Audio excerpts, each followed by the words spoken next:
nos sigan en los actos que, gracias a Dios, ya son muchos en favor de nuestra comunidad, de la hispanidad, y como dice Patricio Alonso también, a favor de nuestra civilización.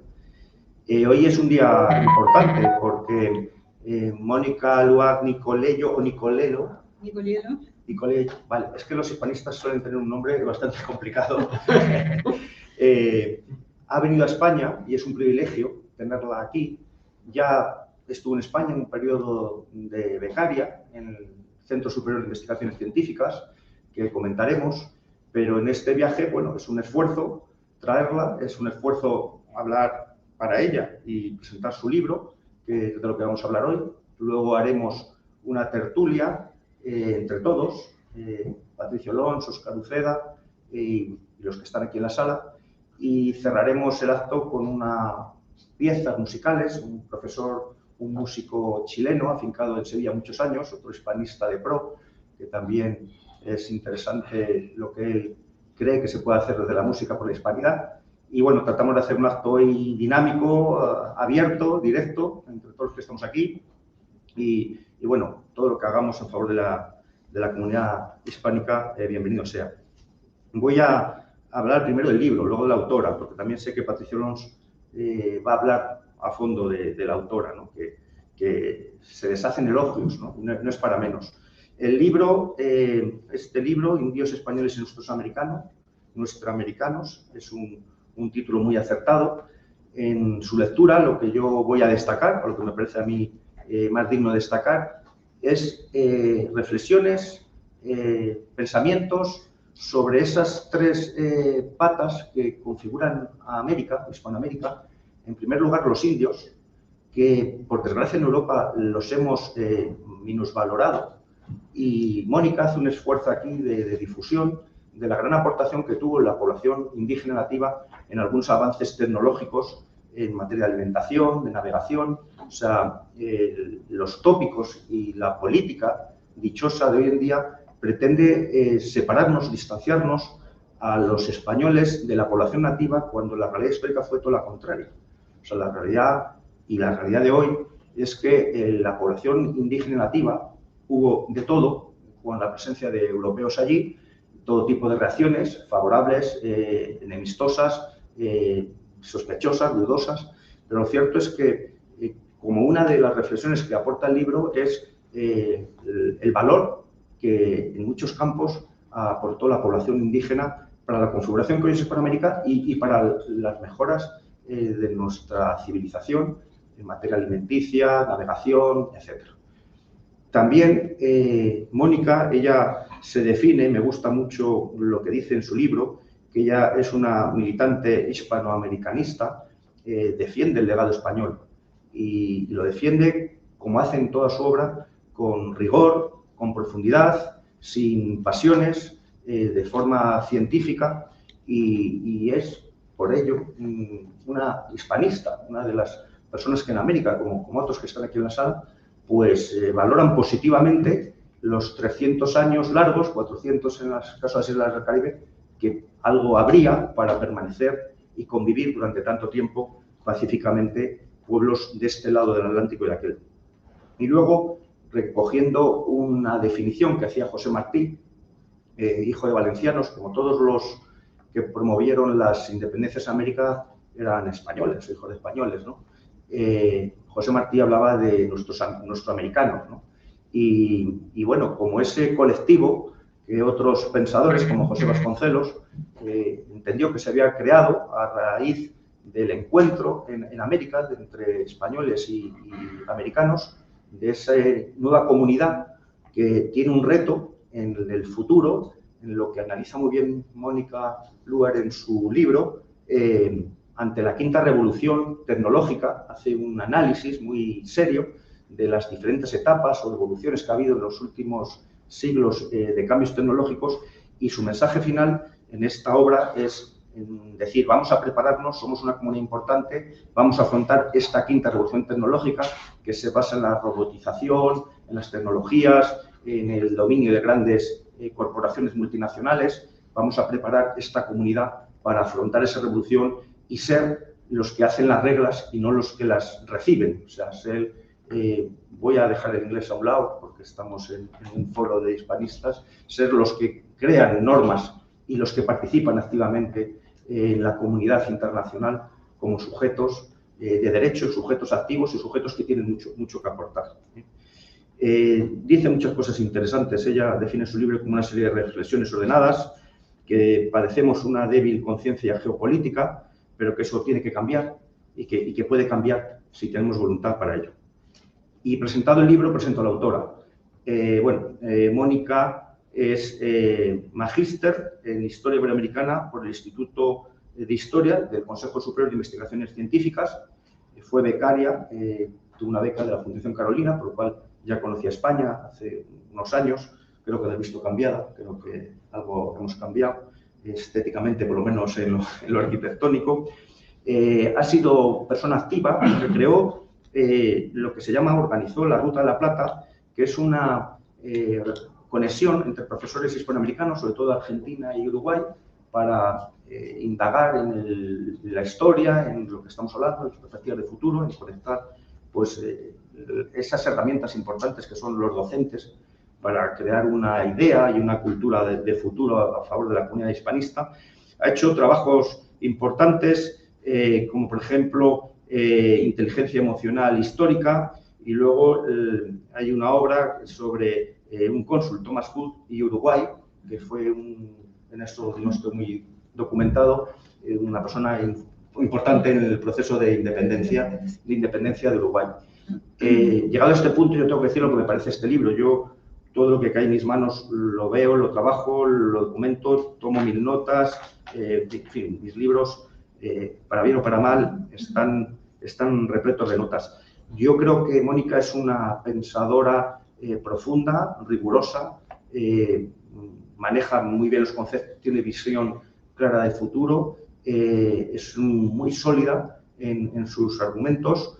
Yo creo que está en la línea, por poner ejemplo, de grandes hispanistas, como fue un uruguayo, que ayer me habló ella mucho de él y se veía la pasión que hablaba por un hispanista uruguayo que se llama José Enrique Rodó, hijo de catalanes, que nacido en Uruguay, que reacciona cuando ven en el año 1898 la guerra hispano-norteamericana.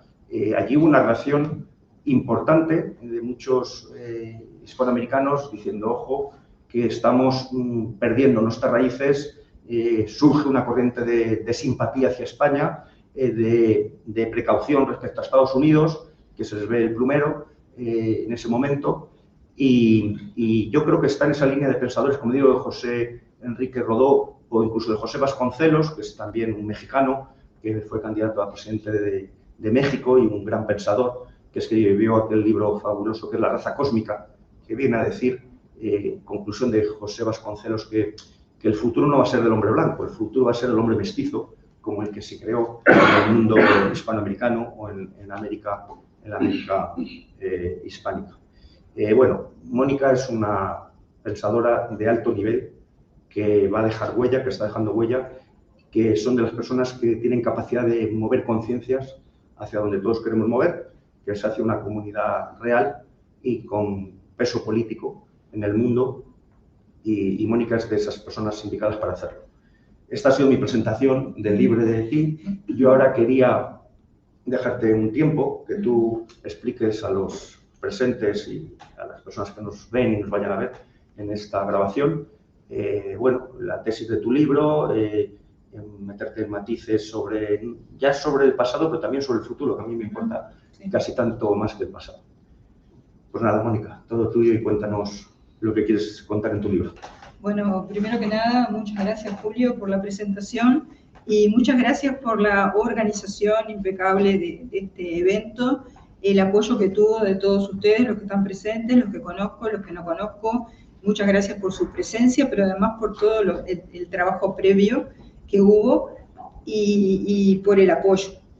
Mi trabajo es una reflexión en la cual intento aportar algo en lo que me parece que tiene que ser la construcción de una identidad colectiva, para lo cual, de hecho, tenemos muchos recursos, porque de hecho somos una identidad colectiva hispanohablante, también hay una iberofonía, es decir, los elementos que podrían hacer de nosotros una voz importante en el mundo están presentes. Hay una lengua común, hay una cultura común, hay tradiciones comunes, hay una forma de ser y de sentir, hay una historia.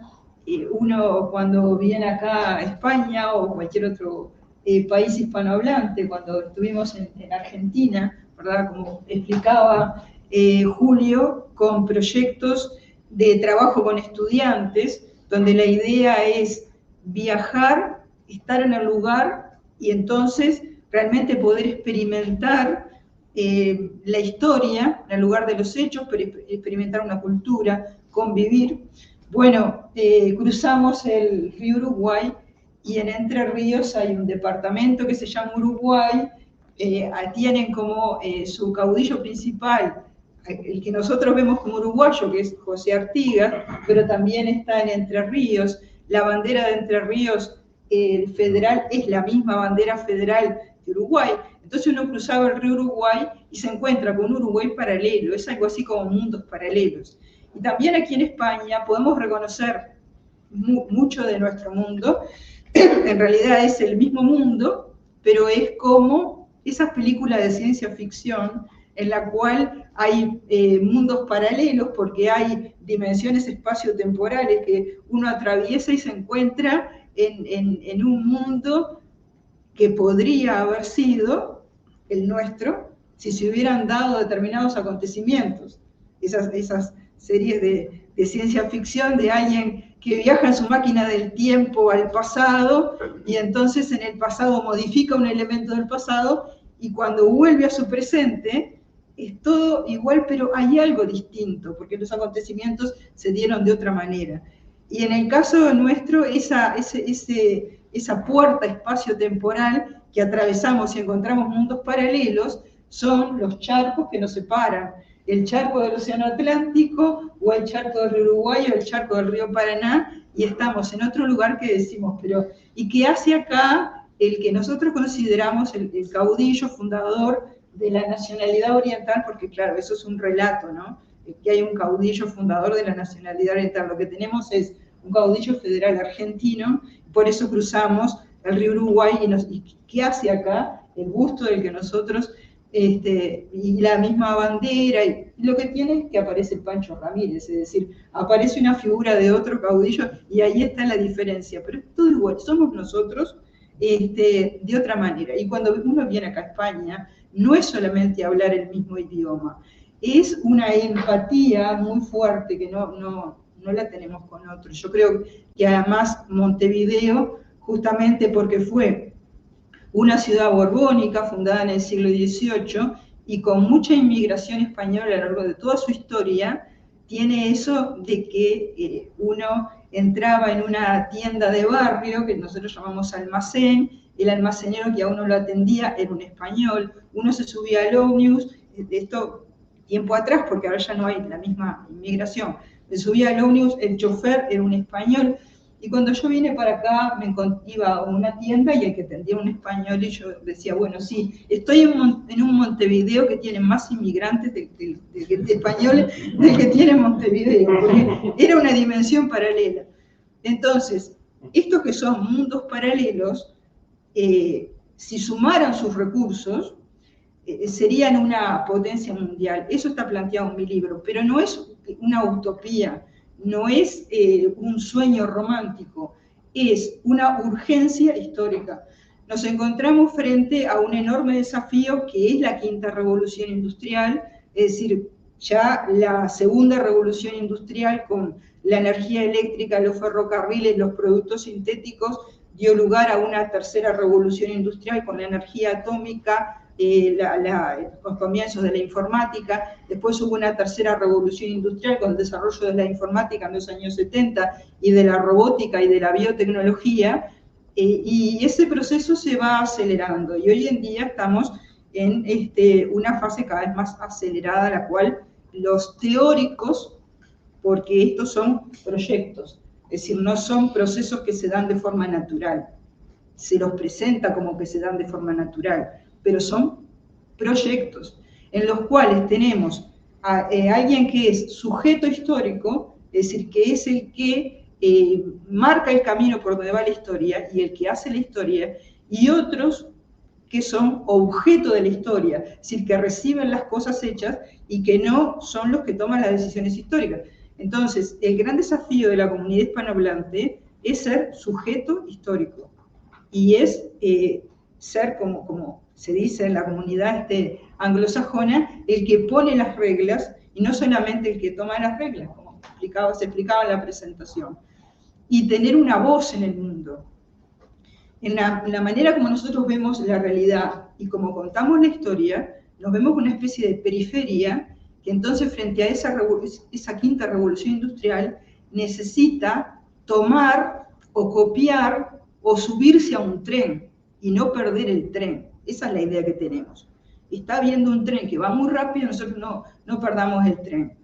Pero lo que yo planteo en mi libro es algo que en realidad ya se planteaba en esa generación del 900, roplatense, como se decía en la presentación, es la generación del 98 española, que es la generación que reacciona, como en esa época todas las grandes civilizaciones que se encuentran frente a el desafío, la amenaza de potencias emergentes, porque esto le pasó a Rusia frente a Japón, o mismo México frente al avance de Estados Unidos, y le pasa a España con Cuba, Puerto Rico, que es nada menos que la zona del Caribe, y luego nada menos que la zona del Pacífico, son regiones estratégicas.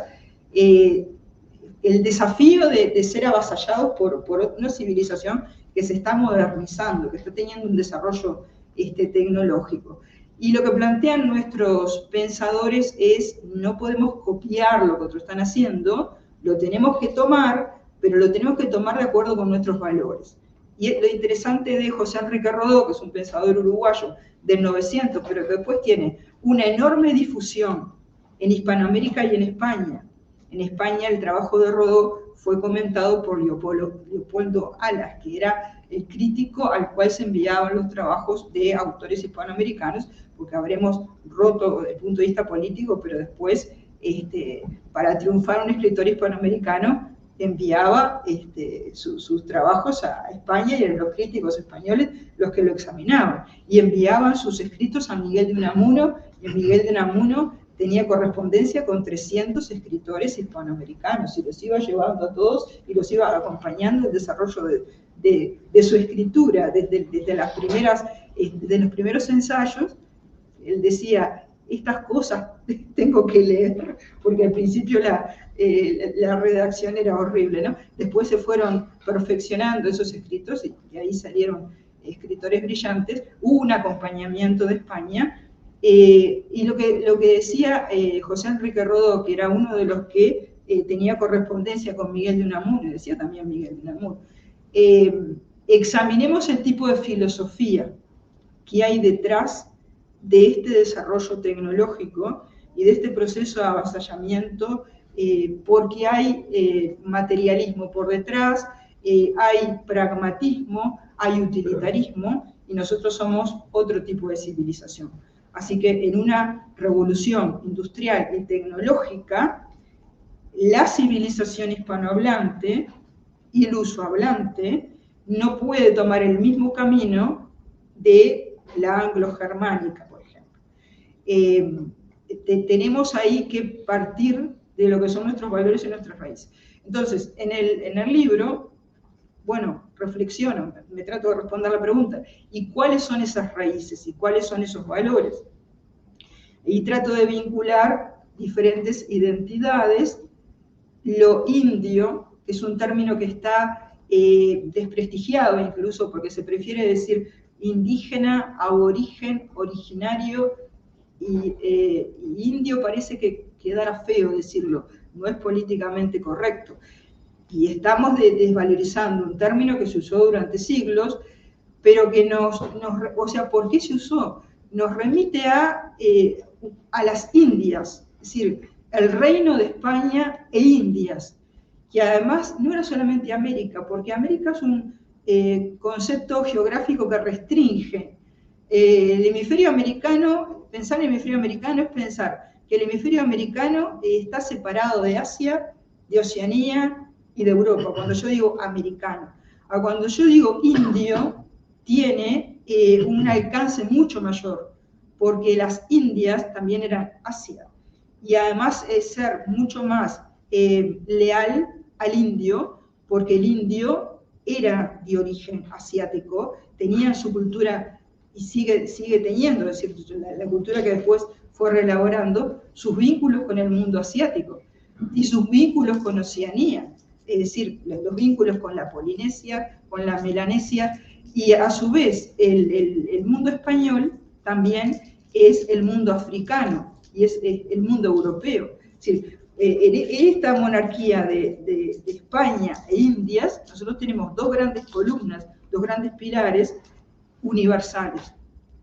Por lo tanto, estamos frente a una civilización universal. Yo no sé si estamos divididos porque todos los grandes pueblos creadores, creativos, eran pueblos competitivos y rivales entre sí. Nos ponemos a pensar en los griegos, las ciudades griegas estaban enfrentadas. Nos ponemos a pensar en las ciudades del Renacimiento, y estaban enfrentadas entre sí. Y los indoamericanos también, en Centroamérica, los mayas eran ciudades que estaban enfrentadas. Yo a veces pienso, ¿por qué nosotros estamos divididos y separados? De pronto hay un espíritu, una personalidad del que es muy creativo, y por lo tanto le sobran ideas y le sobra energía de querer tener lo suyo propio. Pero también tenemos que tener la conciencia de que los griegos terminaron avasallados, a pesar de la victoria de Salamina, terminaron avasallados por el imperio persa, más allá de que en un primer momento vencieron a Jerjes, terminaron avasallados por el imperio romano. Tenemos que tener en cuenta que esas ciudades mayas que competían entre sí terminaron destruyéndose. Cuando llega a España, Centroamérica, la civilización maya no existía. Había campesinos, pero nadie sabía quiénes habían sido aquellos que habían levantado esos enormes castillos y pirámides. Y las ciudades del Renacimiento terminaron conquistadas por los países europeos que fueron capaces de unirse en reinos mucho mayores. Así que creo que lo diferente que vamos a tener nosotros es que, siendo conscientes de que la división nos debilita, vamos a hacer la primera gran experiencia histórica de una comunidad, una civilización pacífica y pacificadora y con valores humanistas, capaz de integrarse y de ofrecerle una alternativa al mundo. Porque el otro, además de la quinta revolución industrial, el otro motivo importante para unirnos es que el mundo está en guerra desde hace bastante tiempo, pero que en este momento el mundo está en peligro, pues se está hablando de la posibilidad de usar la bomba atómica, sabemos que se están formando bloques beligerantes, agresivos,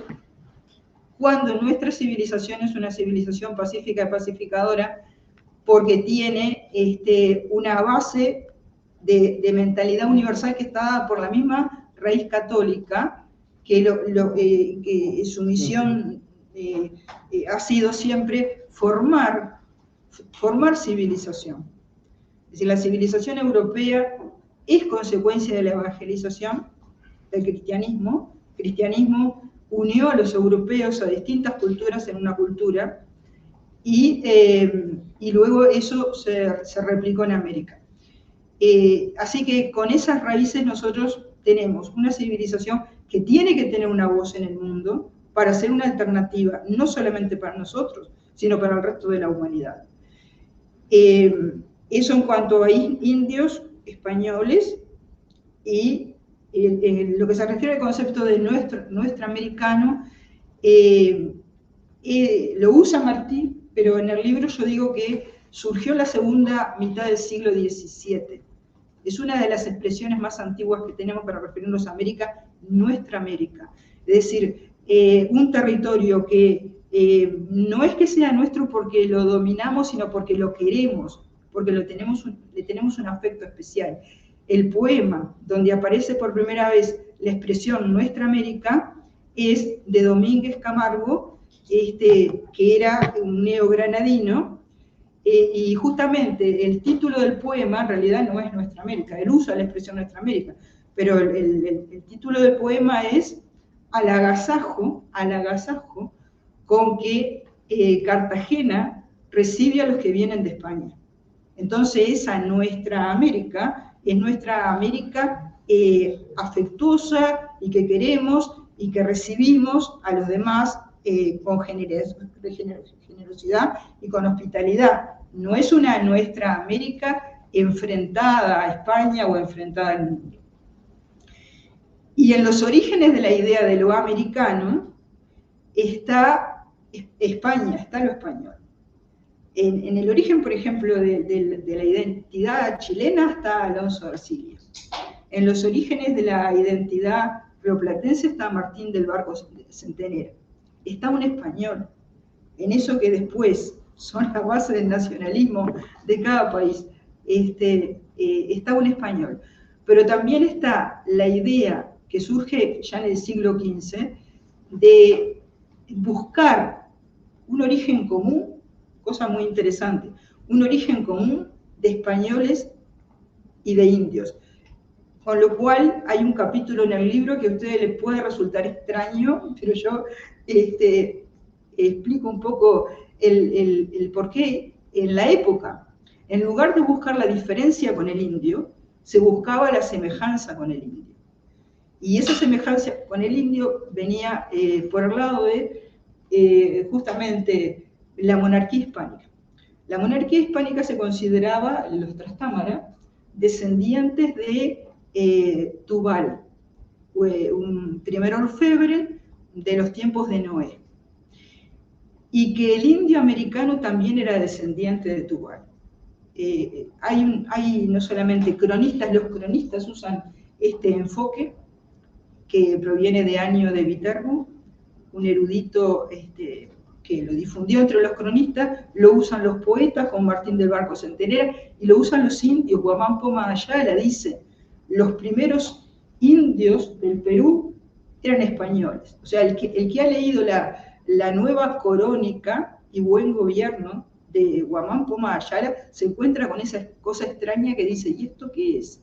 Un indio diciendo que los primeros pobladores del Perú, los antepasados de los indios, los Huari Huiracocha Runa, son los hombres primeros, y de ellos vienen los incas, que entonces son los Pacarimac Runa. Es decir, los indios descienden de los españoles. Somos todos lo mismo. Para los religiosos, los indios descendían de Tubal, para Guamán Poma, los indios del Perú descienden de unos españoles, digamos, prehistóricos, que en algún momento se establecieron en América. Lo que me interesa de esas hipótesis sobre el origen del hombre americano, que es el primer problema que se plantea cuando se llega a América, es de dónde salen estos que ya están poblando América. El problema del origen del hombre americano. Pero el problema del origen del hombre americano está relacionado con el problema del origen de la monarquía católica y con las teorías que se sustentaban acerca de quién había sido el primer rey y el primer poblador. Para mí lo que me interesa de estas hipótesis que los investigadores suelen descartar, porque se dice, las hipótesis fantásticas del origen del hombre americano. Vamos a plantear las científicas de que el hombre americano viene de Siberia, que les diré que en el siglo XVI en España ya se planteaba. El hombre americano puede haber venido de Tartaria, era decir, de Siberia. Eso ya se había planteado. El hombre americano puede estar emparentado con los chinos, eso ya se sabía en el siglo XVI. Nadie negaba que podía. Pero lo distinto que se plantea en el siglo XVI es esa idea de un origen común. Y cuando se plantea esto del origen común, entonces los científicos actuales dicen, dejemos de lado estas teorías fantásticas. Vamos a plantear las otras que más bien marcan la diferencia. A mí lo que me interesa de las teorías fantásticas no es que sean, digamos, demostrables y ciertas. Lo que me interesa es la mentalidad que hay por detrás. La mentalidad que hay por detrás de estas teorías fantásticas, a las cuales dedico una parte del libro, es el deseo de un encuentro profundo entre culturas. y la influencia entonces que tuvo España en el propio desarrollo de la identidad americana. Cuando hablamos de la identidad americana, ahí está España, ¿no? Y cuando hablamos de la España actual, también está presente América. Es imposible pensar en la España actual sin América por todo lo que se ha dicho. Esa revolución alimentaria que América le brindó al mundo y todo lo que significó el entronque entre élites, entre la nobleza indígena y la nobleza española, como es el caso de los Moctezuma. Bueno, estamos frente a una civilización que tenemos que defender.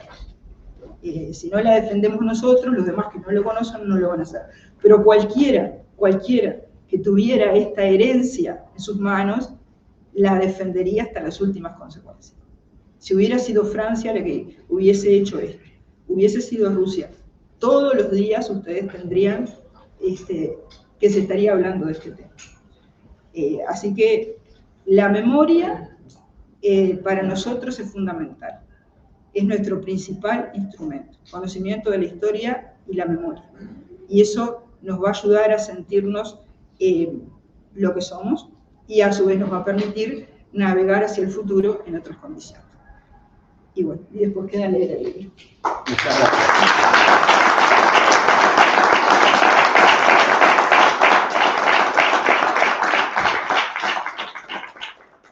Bueno, pues esto es una píldora, un aperitivo, porque efectivamente el libro y de la tertulia sacaremos mucho más.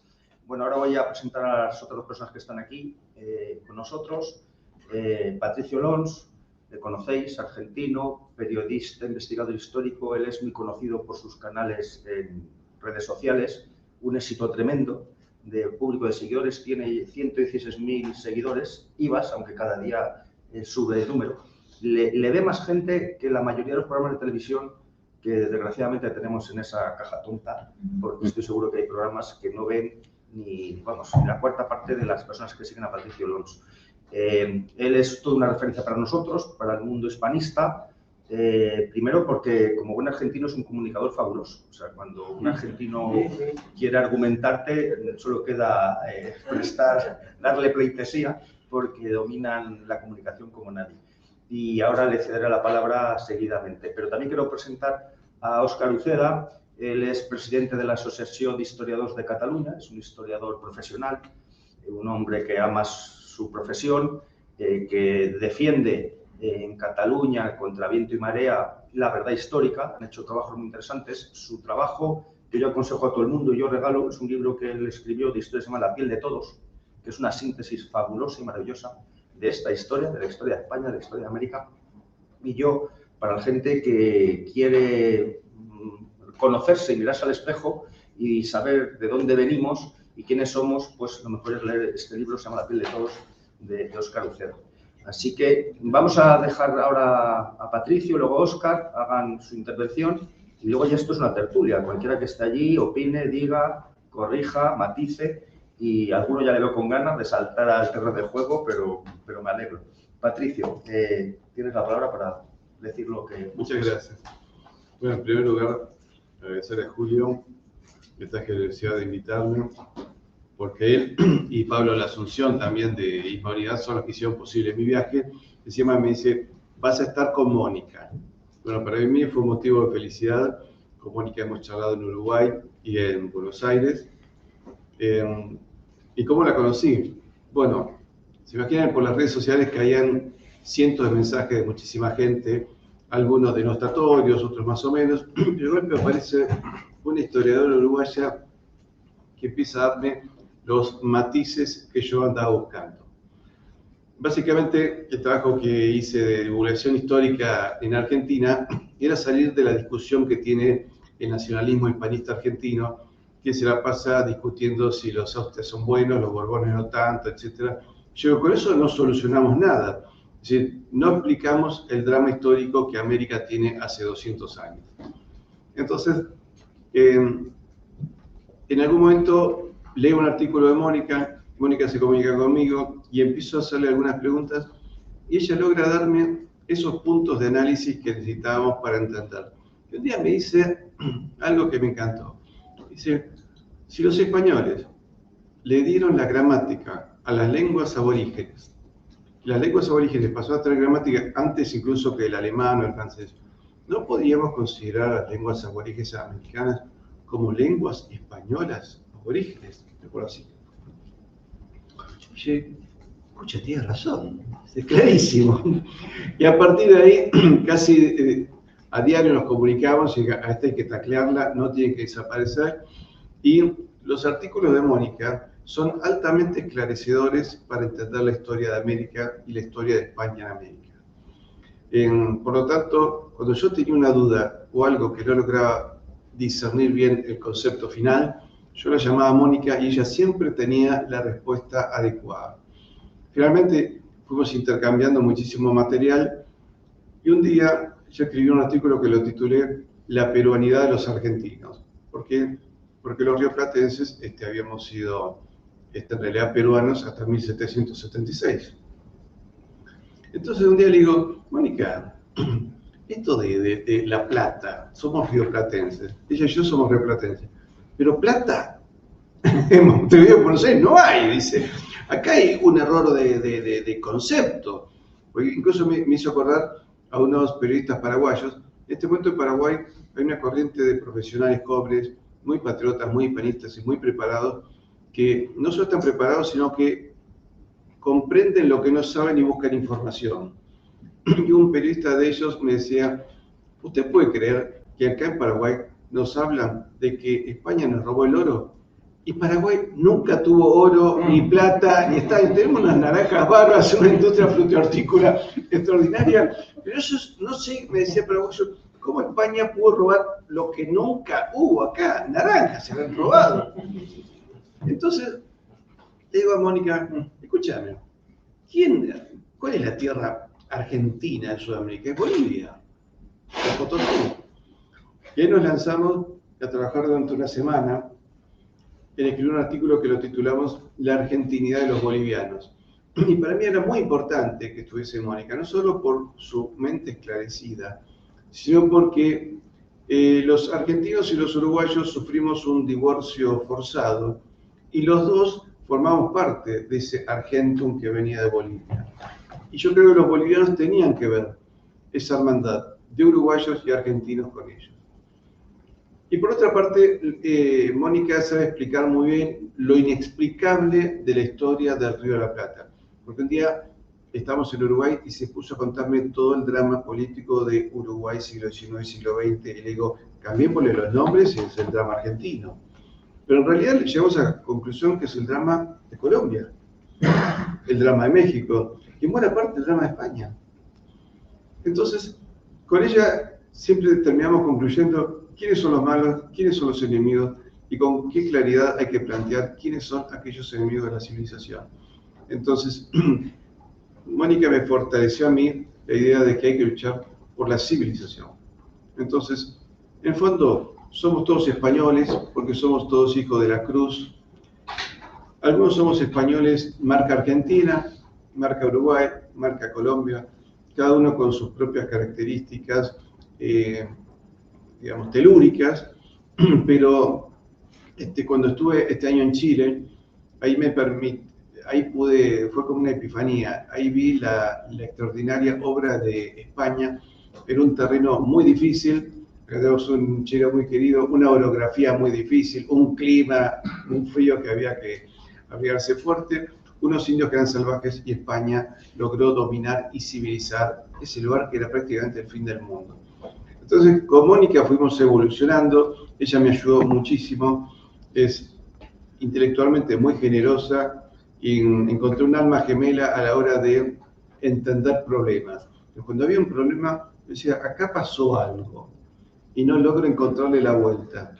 Uruguay, Mónica atendía, le digo, Mónica, acá pasa algo y no lo estoy encontrando. Ella empieza a ver y enseguida tiene un radar y descubría el problema exacto. Y además descubrimos los problemas mutuos y cuáles eran las falencias que incluso teníamos en el análisis histórico.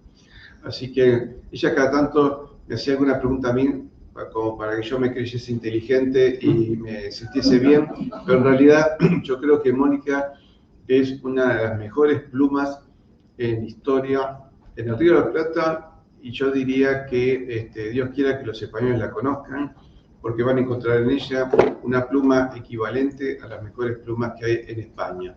Así que me alegró mucho cuando me dijo que todos sus artículos, su pensamiento lo iba a plasmar en un libro, porque yo le decía, sus artículos son muy esclarecedores, tienen que convertirse en un libro, y ahí está el libro de Mónica. Se le ha presentado a varios profesores, historiadores españoles, y me ha hecho quedar fantásticamente bien. Yo pensé, esa joya que me has traído del Uruguay es Mónica. Así que los invito a disfrutar estaba pensando en destruir a otro, a disfrutar el libro de Mónica y destruir con eso la leyenda negra. Mónica es una experta justamente en eso, en destruir la leyenda negra, lo hace muy bien, con mucha profundidad y con un fuerte espíritu, porque logra entender el problema geopolítico y el problema espiritual. Y después, bueno, hemos charlado sobre el tema de cuánto significó Uruguay para la libertad del pueblo de Buenos Aires. Acá vaya mi reconocimiento al Cuerpo de Miñones de Montevideo, que en 1806, de la mano de un francés nacido en Niort, un bateano, como era Santiago Antonio de Liniers y Bremont, caballero de la Orden de San Juan, y luego posteriormente conde de Buenos Aires, se fue a Montevideo a buscar soldados, y los soldados de Montevideo, San Felipe de Montevideo, no tuvieron ninguna duda en armarse como un solo hombre y venir al rescate de Buenos Aires. ¿Por qué?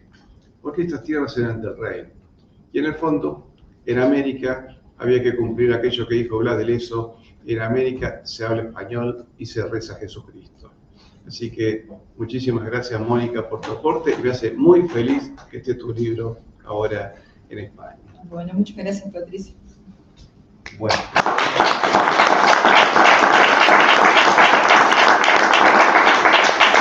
Ya paso el turno a Óscar para intervenir en esta primera parte y luego ya hacemos intervenciones. Perfecto. Muchas gracias, Julio, y muchas gracias, Mónica. Nos conocíamos gracias a las redes sociales, que tanto bien están haciendo a la hispanidad. Yo creo que es uno de los temas interesantes a tener en cuenta, y intuyo que algo comentas en el libro, la ventaja que están teniendo las nuevas comunicaciones en poder redescubrirnos y saber que hay gente como nosotros al otro lado del charco. Antes nos cogía lejos, era muy difícil viajar allí, pero ahora nos podemos comunicar a tiempo real y esto siempre es de agradecer. Hay un tema que, claro, como historiador es el que a mí me tira, es el pasado, cómo se ha manipulado el pasado, y como catalán también poneros el ejemplo de cómo se debieron hacer las cosas, no solamente en España, sino en el resto de la hispanidad. Les voy a poner el ejemplo de cómo se hacen para destruir la hispanidad, o lo que están haciendo en mi tierra, desde la historia, la manipulación, el control y la tergiversación de la historia para destruir una realidad que en estos momentos es la nación española y fragmentarla en un pedazo que ellos consideran que debe ser la futura nación catalana. Hay varios puntos a tener en cuenta. En primer lugar, todo el arco parlamentario, ideológico, político, separatista en Cataluña, desde la extrema izquierda a la extrema derecha, ha consensuado un mismo relato de la historia. Básicamente, hay una idea, ellos llaman a la historia que forma parte de la acción de hacer país, de país, que se llama ahí, y son muy conscientes que tienen que utilizar un mismo relato de la historia, en este caso muy forzado y muy manipulado para que sirva a sus intereses rupturistas, pero interesante a tener en cuenta, es algo que consideran que es una herramienta común, pactada por todos y común, al igual que la educación, al igual que la comunicación. Eso les da una fuerza. El problema de la hispanidad y de la leyenda negra es que los peores logros legendarios son españoles y son hispanos. Y los peores enemigos de la hispanidad son los mismos hispanos. Están dentro de la misma hispanidad. Yo no considero que a los ingleses o a los franceses o a los rusos enemigos, son rivales. Está en su deber, por decirlo de alguna manera, no estar a favor nuestro, es nuestro competidor en la cancha de este mundo. De los que me tendría que fiar son de mis compañeros de equipo, que son los propios hispanos. Y esto es lo que nos está fallando. No tenemos una idea común. En todos los países hispanoamericanos te puedes encontrar líderes políticos que hacen todo lo posible por destruir esta hispanidad. De entrada, siempre me ha chocado que se llame Latinoamérica Hispanoamérica. Es una manera de quitar hispanidad a un hecho real, un vínculo real, que es el vínculo real entre toda Hispanoamérica y España, que es su hispanidad y su pasado hispano, su lengua, etcétera, etcétera. Yo quería poneros un ejemplo del caso mexicano. Todos conocemos lo hispanísimo que es el señor López Obrador y el gran luchador que es por la hispanidad. Pero ya de antaño, la construcción del Estado mexicano vino amparada o vino justificada imaginándose un pasado como un azteca. Su bandera nacional tiene el símbolo del águila, del cactus y tal, que es el momento en que fundacional de, digamos, de los aztecas cuando encuentran el lugar en el lago de Texcoco para crear su ciudad allí, etc. Ellos recogen y construyen todo un supuesto pasado como un azteca, cuando realmente los aztecas, dentro de la diversidad indígena, diversidad india, en México, prácticamente hoy no suponen nada. Y en su momento representaban lo que hoy en día es el centro de México. Nada que ver con el virreinato de Nueva España, que incluso llegaba a las Filipinas. O sea, no se quedaba, iba desde Alaska, llegaba hasta Alaska, Filipinas y Cuba, que era Capitanía General, pero que dependía del virreinato de la Nueva España. Es decir, todo este pasado común lo esconde. Y dicen que el pasado común es azteca. Si coges la lista oficial del gobierno mexicano de cuántas comunidades indias existen, habla de 71 comunidades. La mayor me parece que es la comunidad maya, con casi 1 millón de habitantes. Y está en ese listado la comunidad nahua, la comunidad mexica azteca del Valle de México. ¿Saben cuántos habitantes dice el gobierno de México que hay hoy en día de auténticos aztecas en México? ¿Podrían dar una cifra? ¿Se lo imaginan? 0. La hoja oficial, la página oficial del gobierno mexicano dice que hay, pone en la lista, nahuas en Ciudad de México, 0. O sea, ellos se consideran herederos de alguien que no existe, que no hay, que no queda. Sin embargo, ¿qué tiene que ver un náhuatl con un maya? O con el resto de 71 pueblos que hoy en día existen en México. No hay nada que los vincule realmente, son lenguas diferentes, culturas y diferentes, ni se llegaron a conocer durante la época prehispánica, y el elemento de unión, el nexo de unión entre un náhuatl y un otomí o un maya, en realidad es España. Es el pasado común español, es la lengua española. Pero es que ese mismo nexo de unión es lo mismo que une a un señor de Argentina, a una señora de Uruguay, o a un señor de Colombia. Por eso interesa tanto y por esta obsesión por un malentendido indigenismo, porque el indigenismo, como aportación de diversidad cultural, es una auténtica maravilla y se ha de potenciar, y es así. No es cuestión de ir en contra del indigenismo bien entendido. Lo que no se puede ocultar es que aquello que nos une es la hispanidad. Por nuestro pasado, por lo que somos, por nuestra lengua. Ya no nos estamos dando cuenta, tal vez, gracias a las redes sociales, que de repente, por el simple hecho de hablar el mismo idioma, pues podemos hacernos amigos de un chico que es mexicano, de una señora que es de Venezuela o de lo que sea, mediante las redes sociales. Y esta es la gran aportación y la gran maravilla. En cuanto a futuro, si tenemos esperanza y si hay esperanza de cómo hacerlo, se puede hacer. Yo creo que se puede hacer, que es difícil, pero se puede hacer. Y siempre he insistido, es un tema que Julio conoce, de que en el siglo XX hay pocos modelos del siglo XX. En el siglo XIX hubo 2 ejemplos de reconstrucción, entre comillas, de reconstrucción nacional siguiendo los modelos del siglo XIX, muy conocidos, el italiano y el alemán.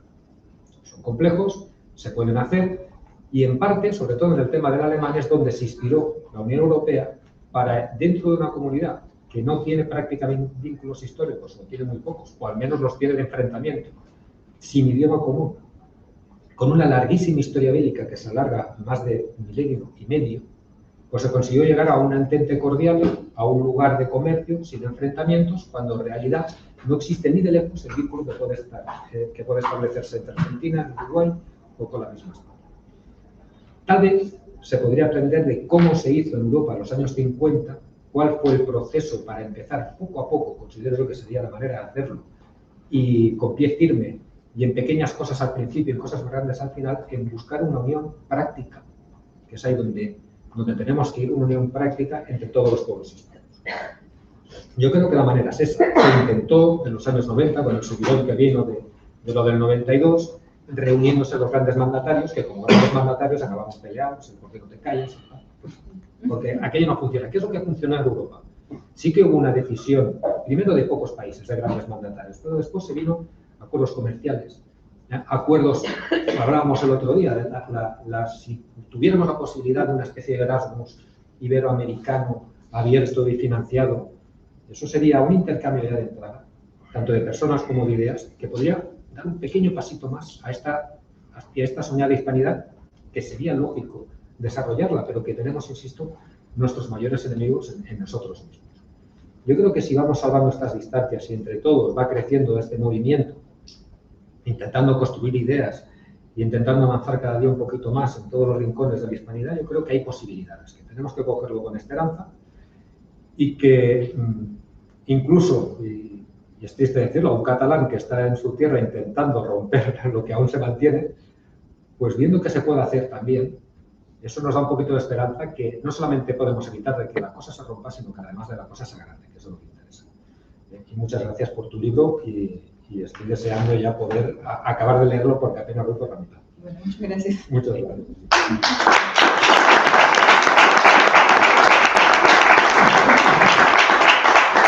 Quiero lanzar dos